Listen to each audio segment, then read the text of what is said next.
Hello दोस्तों। UVA classes में आपका स्वागत है। आज का टॉपिक है economically weaker sections, EWS quota और सुप्रीम कोर्ट का recent verdict. Supreme Court in a majority verdict upholds the EWS quota. अभी रिसेंटली सुप्रीम कोर्ट की वर्डिक्ट आई है जिसमें सुप्रीम कोर्ट ने ईडब्ल्यूएस कोटा को अपहोल्ड किया है, उसकी वैलिडिटी को अपहोल्ड किया है। 3:2 स्प्लिट में 3:2 स्प्लिट में मेजॉरिटी वर्डिक्ट आई है जिसमें 3 जजेस in support of this quota and 2 जजेस in against of this quota. News देख लेते हैं। Supreme Court held the validity of 103rd constitutional amendment which provides for 10% reservation to the people belonging to economically backward sections। जैसा कि हम जानते हैं दोस्तों कि 103rd कॉन्स्टिट्यूशनल अमेंडमेंट एक्ट 2019 में आया था, ठीक है। उसके बाद इसमें क्या दिया गया कि 10% रिजर्वेशन किसको मिला? इकोनॉमिकली बैकवर्ड सेक्शन को मिला। इसमें हम इससे पहले जो हम ट्रेडिशनल वे देख रहे थे जिसमें हम सोशली बैकवर्ड की बात करते थे और एजुकेशनली बैकवर्ड की बात करते थे।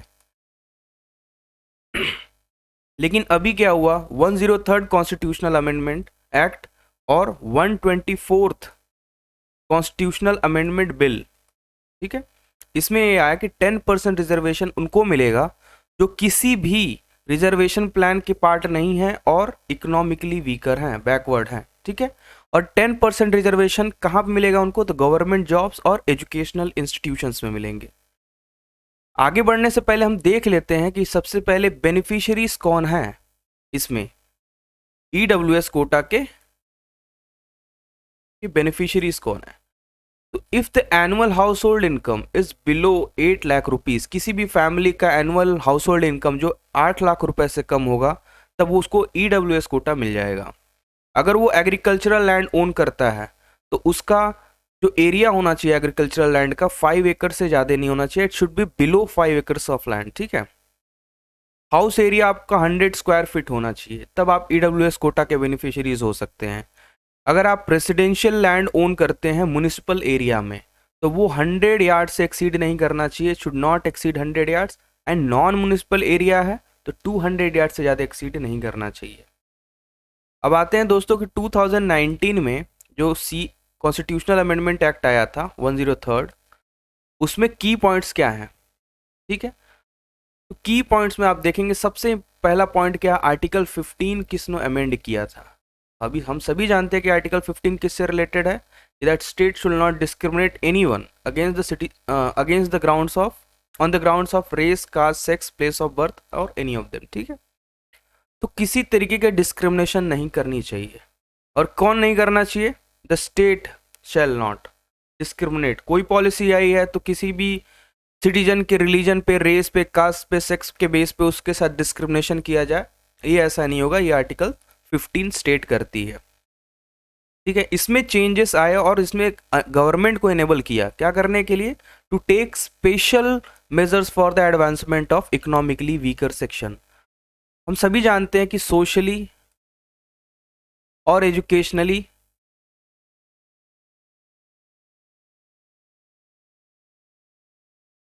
बेसिस पे हमें रिजर्वेशन प्रोवाइड किया जाता था हमारे कॉन्स्टिट्यूशन के द्वारा, ठीक है।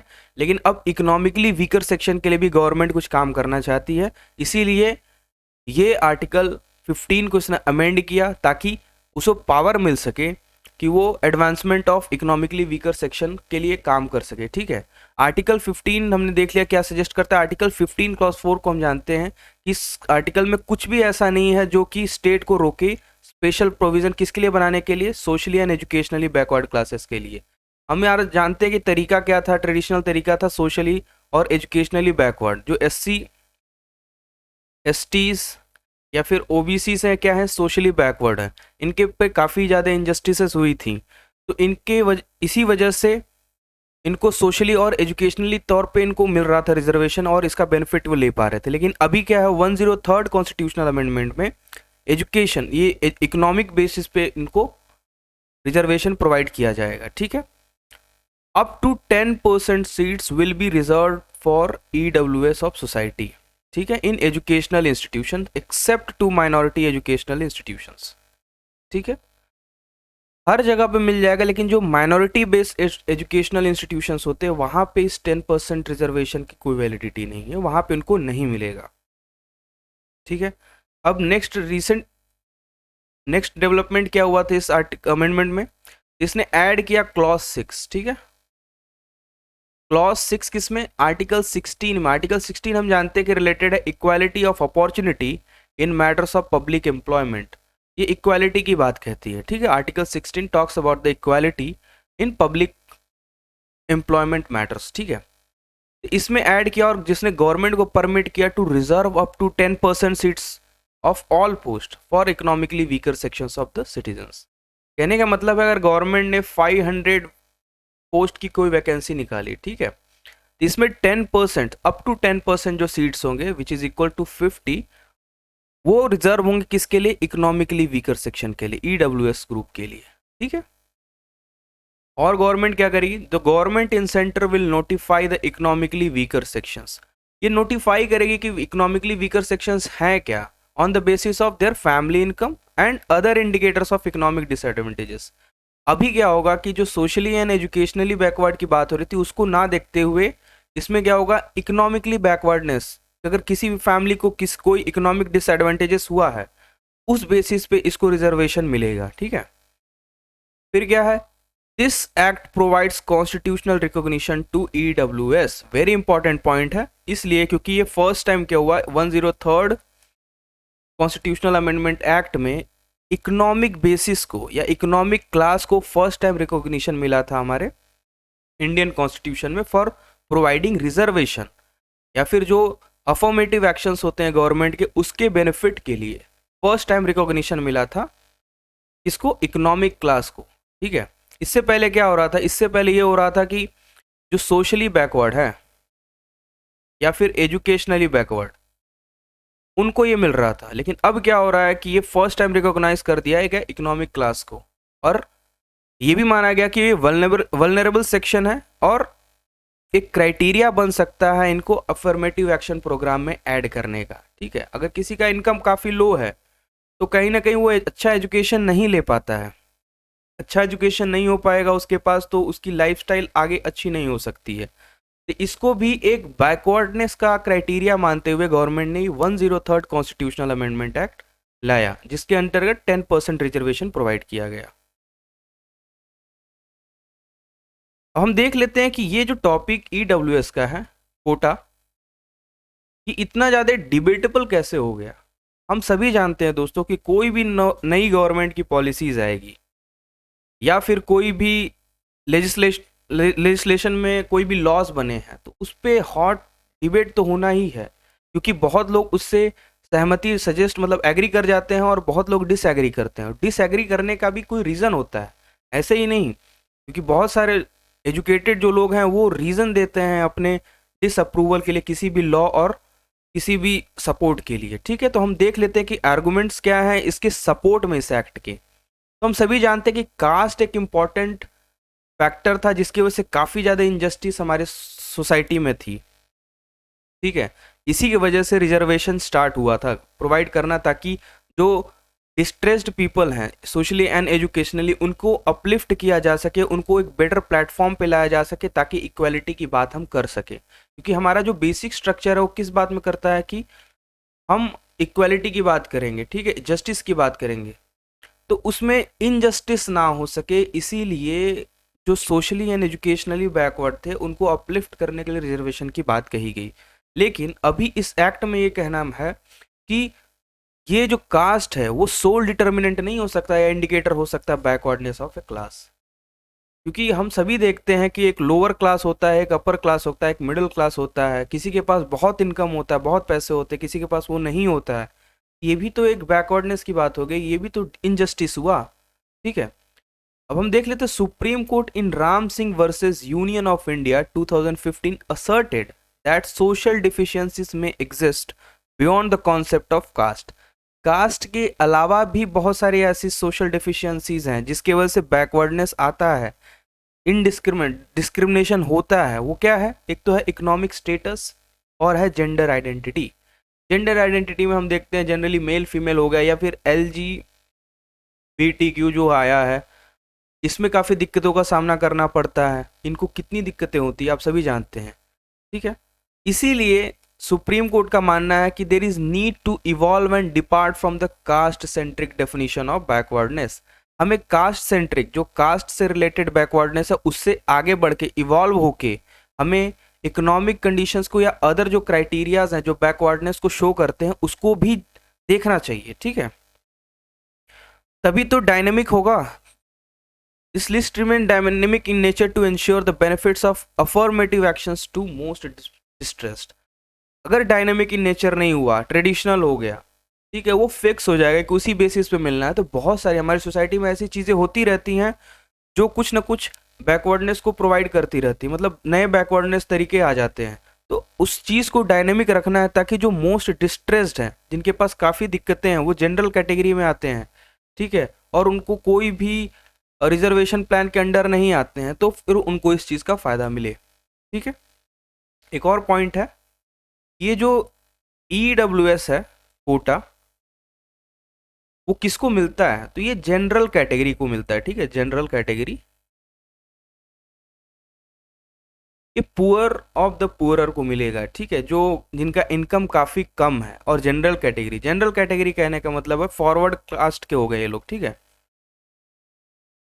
फॉरवर्ड कास्ट के हो गए या फिर क्लास के हो गए, इनको मिलेगा, ठीक है, क्लास नहीं कास्ट के हो गए तो उनको मिलेगा। जैसे SCs STs एंड OBCs हो गए, SC ST एंड OBCs हो गए, इनको इस रिजर्वेशन क्राइटेरिया का कोई फ़ायदा नहीं मिलेगा, बेनिफिट नहीं मिलेगा, वो इसलिए क्योंकि ऑलरेडी ये रिजर्वेशन प्लान के पार्ट हैं, ठीक है।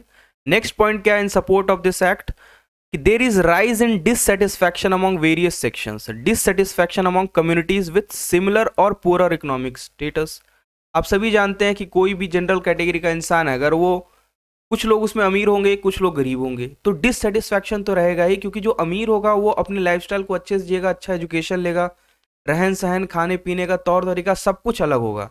लेकिन वही जो पुअर है वो सोचेगा कि 2 वक्त की रोटी हो जाए, और जनरल कैटेगरी का ही और किसी रिजर्वेशन प्लान के अंडर नहीं आता। तो देखिए आप, इनमें भी तो डिफरेंसेस हैं, इसी वजह से एक इकोनॉमिक क्राइटेरिया को भी लाया गया है गवर्नमेंट के द्वारा, ऐसा ये आर्गुमेंट इन सपोर्ट की बात होती है। अब देख लेते हैं दोस्तों arguments in against of this act क्या है। तो हम सभी जानते हैं कि there was 50% cap provided for reservation of seats, ठीक है, 50% का कैप प्रोवाइड किया गया कि इससे ज़्यादा रिजर्वेशन नहीं देना चाहिए, ठीक है। कुछ स्टेट 60% भी कर देते हैं कुछ कंडीशंस में, लेकिन जनरली क्या होता है कि अगर हम इक्वालिटी की बात करते हैं, आइडिया ऑफ इक्वालिटी हमारे कॉन्स्टिट्यूशन के प्रियम्बल में प्रोवाइडेड है, ठीक है, और हम इक्वालिटी की बात करते हैं, जस्टिस की बात करते हैं, फ्रेटर्निटी लिबर्टी की बात करते हैं, तो उस चीज़ को, जो कि बेसिक स्ट्रक्चर हमारे कॉन्स्टिट्यूशन का, क्या है, बेसिक स्ट्रक्चर है, उस चीज़ को ये 50% प्लस 10% जो कि EWS को मिलेगा वो ब्रीच कर देगा। क्योंकि देखिए 50 प्लस 10% क्या हो गया, 60% ऑफ सीट्स। अगर मान लीजिए 100 पोस्ट आए हैं, उसमें 60% ऑलरेडी रिजर्व्ड हैं, तो ये इनजस्टिस ही तो हुआ। 40% जो ग्रुप में आएंगे जनरल कैटेगरी के लिए हो गया ये, ठीक है। जनरल कैटेगरी मतलब ये हो गया कि इसमें कोई भी ये किसी भी रिजर्वेशन प्लान के हिस्सा नहीं है, ठीक है, ये कोई भी हो सकता है। जैसे आप OBCs में क्रीमी लेयर होते हैं, वो भी जनरल में ही आ गए, क्योंकि वो किसी भी रिजर्वेशन कैटेगरी के हिस्सा नहीं है, ठीक है, किसी भी रिजर्वेशन प्लान के हिस्सा नहीं है, ठीक है। ये देख लेते हैं, ये uh constitution bench in M Nagaraj versus union of India 2006 ruled that equality is part of basic structure of the constitution. 50% ceiling in constitutional requirement without which the structure of equality of opportunity would collapse, ठीक है। जो basic structure है उसी की तो foundation ही तो collapse हो जाएगी अगर हम 50% से ज़्यादा रिजर्व ही कर दे रहे हैं सीट्स को। तो ये आर्गुमेंट दिया गया in against of this support, मतलब in against of this act 103 act जो आया था, 103 कॉन्स्टिट्यूशनल अमेंडमेंट एक्ट, उसके अगेंस्ट बात करते हुए ये पॉइंट रखा गया, ठीक है। और कुछ क्वेश्चंस उठते हैं कि there is under representation of economically weaker section in government job से जो एम्प्लॉयमेंट होता है उसमें अंडर एम्प्लॉयमेंट है, ठीक है, अंडर रिप्रेजेंटेशन है। अब जैसे हम अंडर रिप्रेजेंटेशन बात करते हैं लोअर कास्ट की या फिर जो अदर है SCs STs है OBCs है कि हायर कॉन्स्टिट्यूशनल जो पोस्ट हो गए या फिर किसी डिपार्टमेंट में उनकी रिप्रेजेंटेशन उतनी नहीं है, तो इसमें गवर्नमेंट के पास कोई भी क्वेश्चनेबल डेटा नहीं है कि शो कर सके अंडर रिप्रेजेंटेशन है किसका, ईडब्ल्यूएस सेक्शन का, मतलब इकोनॉमिकली जो बैकवर्ड लोग हैं उनका अंडर रिप्रेजेंटेशन है एम्प्लॉयमेंट में। ये गवर्नमेंट के पास उतना प्रॉपर डेटा नहीं है शो करने के लिए, इसलिए ये एक्ट कहीं ना कहीं गलत हो सकता है, क्योंकि आप एक और नया क्राइटेरिया ऐड कर रहे हैं इकोनॉमिक बेसिस पे किसी को रिजर्वेशन देने का, ठीक है, जो कि हमारे ट्रेडिशनल तरीका सोशली एंड एजुकेशनली बैकवर्डनेस से अलग है, ठीक है, इन दोनों से जाके हट के हो रहा है, इसलिए कहीं ना कहीं ये भी दिक्कतें हो रही है। और हम सभी जानते हैं दोस्तों कि एक टूल ऑफ पॉपुलिज्म होता है, क्या होता है, टूल ऑफ पॉपुलिज्म।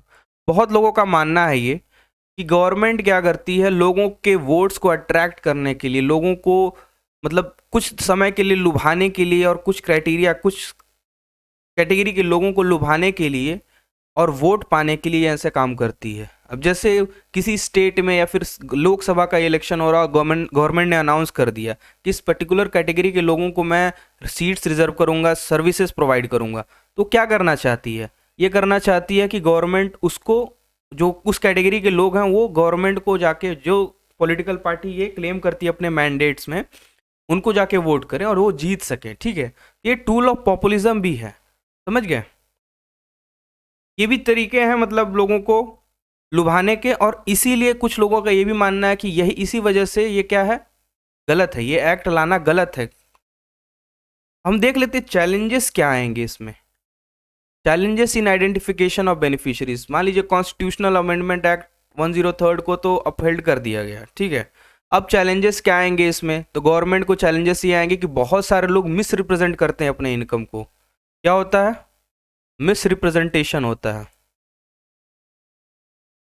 क्योंकि उनका इनकम अगर 12 लाख रुपए है, ठीक है, और वो क्या शो करते हैं कि मैं तो 4 लाख ही अर्न करता हूं, ताकि टैक्स इवेड कर सके, क्या कर सके, इवेड टैक्स।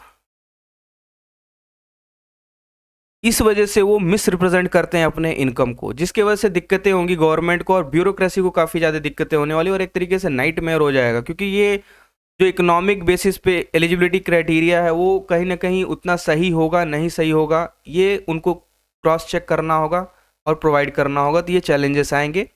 रिसेंट जो डेफिनेशन दिया गया है ईडब्ल्यूएस को, वो काफ़ी ब्रॉड है, जिसमें काफ़ी ज़्यादा लोग आ जाएंगे, इसमें लार्ज सेक्शन ऑफ पॉपुलेशन आ जाएगा, ठीक है। Further it puts BPL families and families with income 8 lakhs in same category. अब हम सभी जानते हैं कि बिलो पॉवर्टी लाइन का जो होता है काफ़ी दिक्कतें होती हैं उनको, और जो फैमिलीज 8 लाख में है, तो एक तरीके से ये लोअर कैप हो गया, ये अपर कैप हो गया, तो इन दोनों के बीच में भी तो डिफरेंसेस हैं, तो उनको एक साथ लाना ये भी एक चैलेंज होगा किसके पास, किसको, गवर्नमेंट को ये इम्प्लीमेंट करने में। And there is no clarity on arriving at the 100% EWS quota, ठीक है, कोई क्लैरिटी नहीं है कि गवर्नमेंट जो 10% रिजर्वेशन की बात कर रही है वो किस तरीके से अचीव कर पाएगी। तो ये चैलेंजेस है जो गवर्नमेंट ने अच्छे से फेस किया, तो ये कहीं ना कहीं जो प्रोज एंड कॉन्स की बात हम कर रहे हैं उसमें अपने आप को जस्टिफाई कर सकेगी, ठीक है। हम एक और चीज़ बात कर लेते हैं दोस्तों कि इंदिरा सोनी केस जो हुआ था, इंदिरा